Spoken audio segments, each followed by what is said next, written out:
Saya Dr. Hikari.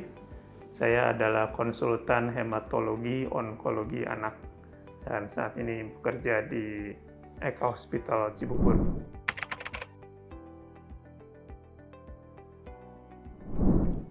Kasus kanker paling banyak pada anak itu leukemia limfoblastik akut. Di seluruh dunia sama. Yang paling banyak itu leukemia ada beberapa tipe ya. Ada tipe limfoblastik namanya, dan ada myeloblastik. Ada yang akut, ada yang kronis. Yang paling banyak adalah leukemia limfoblastik akut kalau pada anak.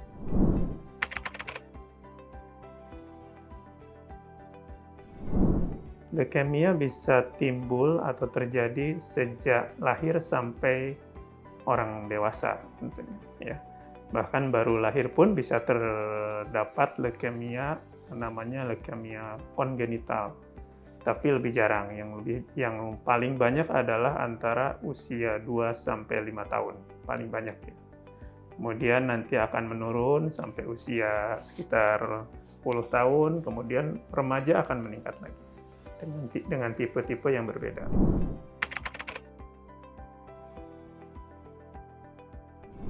Ya, ada namanya pola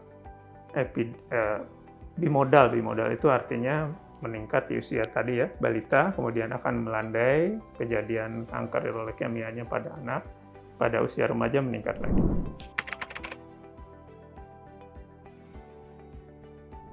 Yang paling sering gejala yang ditemukan pada anak-anak dengan leukemia adalah pucat, dadak ya, kemudian perdarahan. Perdarahan itu bisa terjadi pada kulit ya, bintik-bintik merah. Namanya perdarahan kulit atau lebam-lebam biru-biru. Atau perdarahan yang mengalir seperti misalnya mimisan atau gusi berdarah. Yang lebih jarang lagi misalnya buang air besarnya berdarah atau muntah darah. Ini bisa terjadi seperti itu. Jadi tipe perdarahannya macam-macam.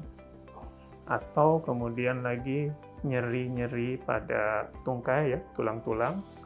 Yang berikut demam. Demam itu demam yang sifatnya tidak jelas. Kadang muncul, kemudian hilang, hari ini ada, besok nggak ada. Seperti itu. Pola demamnya tidak jelas. Itu yang paling sering.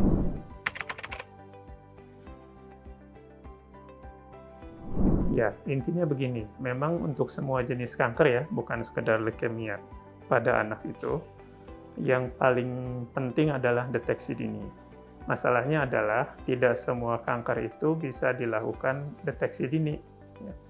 Ada yang bisa, ada yang tidak. Yang paling, katakanlah leukemia. Leukemia itu memang sifatnya akut, jadi mungkin dalam sebulan, 2 bulan sebelumnya sehat, kemudian baru muncul sakitnya. Kecuali yang memang leukemia kronis itu berjalan perlahan-lahan ya. Kemudian ada jenis kanker yang lebih sering lagi pada anak, misalnya kanker mata atau retinoblastom.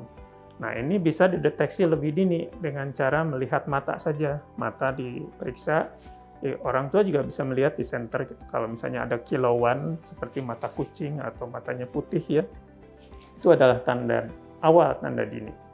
Tapi ada kanker-kanker yang tidak bisa dideteksi dini, misalnya di dalam perut, benjolan, tumor ginjal misalnya, atau tumor yang lain ya, itu sulit dideteksi. Jadi artinya intinya adalah kita harus memeriksakan secara rutin sebenarnya. Kalau orang dewasa mengenal medical check up, pada anak pun sebenarnya demikian. Tapi tentunya tidak seperti orang dewasa, karena kanker pada anak dan dewasa berbeda. Yang penting dilihat adalah kebiasaan-kebiasaan anak, kemudian kalau misalnya bisa, ya kalau sehat terus ya, setahun sekali atau 6 bulan sekali diperiksa ke dokter.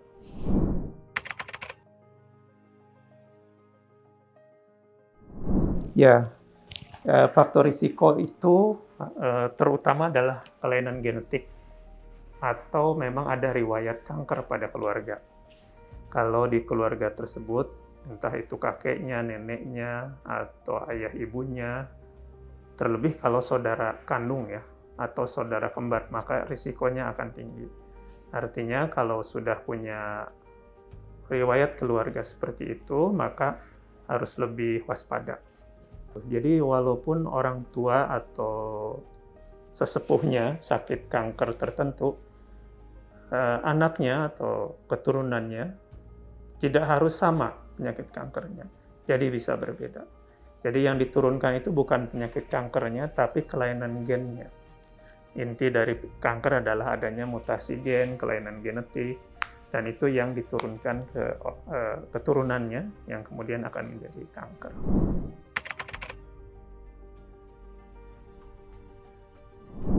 Nah, ini dia masalahnya adalah kanker pada anak itu, yang paling dominan adalah kelainan genetik itu.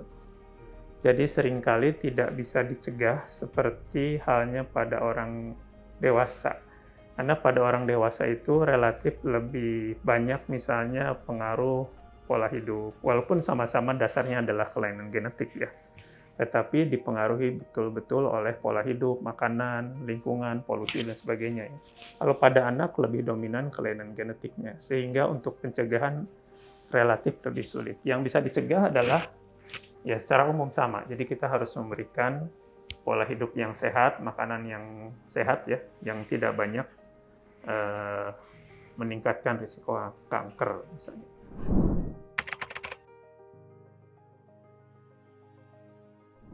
Kalau tidak, padahal tidak ada. Tidak ada. Kaitannya bukan dengan kanker, tapi dengan keberhasilan pengobatan bisa.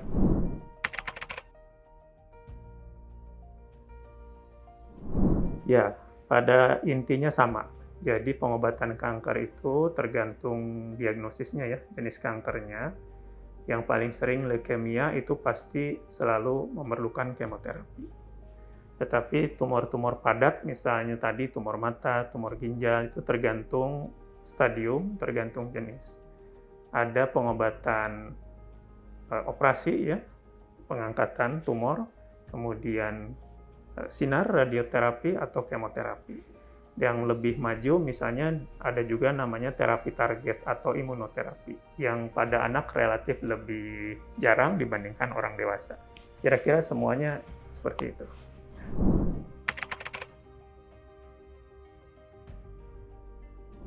Pengobatan kanker itu tergantung kembali pada diagnosisnya.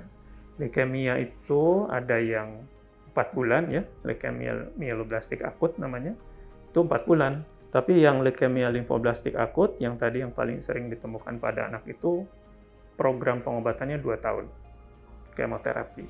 Ada yang cuma 1 tahun, ada tergantung jenis tumor dan penyakit atau stadiumnya ya.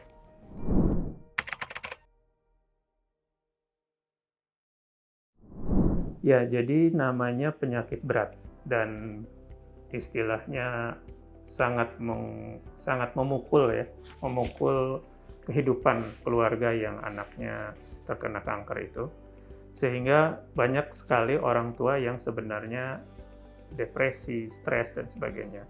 Sehingga dibutuhkan dukungan, bukan hanya medis, tapi dukungan psikososial, yang saat ini banyak dilakukan oleh komunitas-komunitas.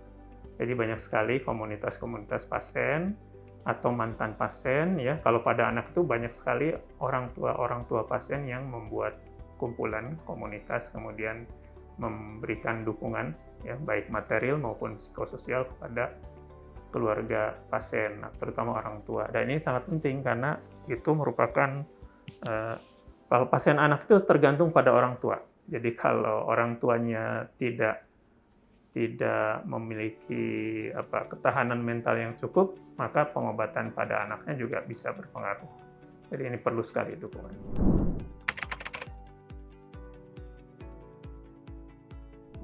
Jadi ada semua jenis kanker itu ada risiko kambuh, relapse atau kambuh. Semua jenis penyakit ganas, kanker ganas ada risiko itu, sehingga harus selalu dipantau secara berkala. Kemudian ada juga efek samping pengobatan yang sifatnya jangka panjang, juga harus dipantau berkala.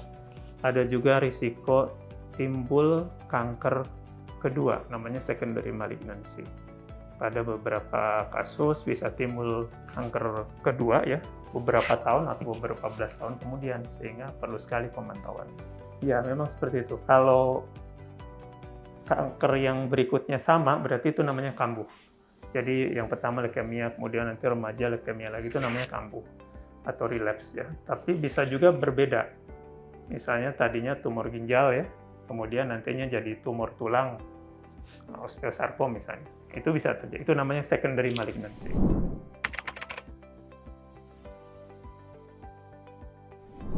Ya, tentunya banyak juga yang berkesan ya, yang membuat saya selalu berkesan biasanya yang hasilnya baik sih, terutama ya. Jadi misalnya ada yang paling saya berkesan adalah ada bayi ya waktu itu terkena leukemia, tipenya tipe leukemia myeloblastik akut namanya. Itu satu penyakit yang sulit sekali diobati. Jadi kemungkinan keberhasilan pengobatannya rendah sebenarnya. Tapi suatu ketika beberapa tahun kemudian, 7 tahun atau 8 tahun kemudian saya ketemu pasien ini di mall. Nah, saya kenal ibunya sama bapaknya, jadi pas saya lihat, oh ternyata ini pasien saya dulu. Jadi saya pikir tidak berhasil ya, karena seringkali pasien leukemia itu, pasien kanker, hilang kontak setelah pengobatan itu. Ada yang sembuh, ada yang enggak, kita tidak tahu. Tapi ternyata ini, dan ini merupakan satu pengalaman yang baik dan sering saya jadikan contoh untuk pasien-pasien baru atau orang tua yang baru terdiagnosis anaknya sakit kanker, kemudian merasa putus asa, merasa tidak ada harapan. Jadi ini penting. Ya.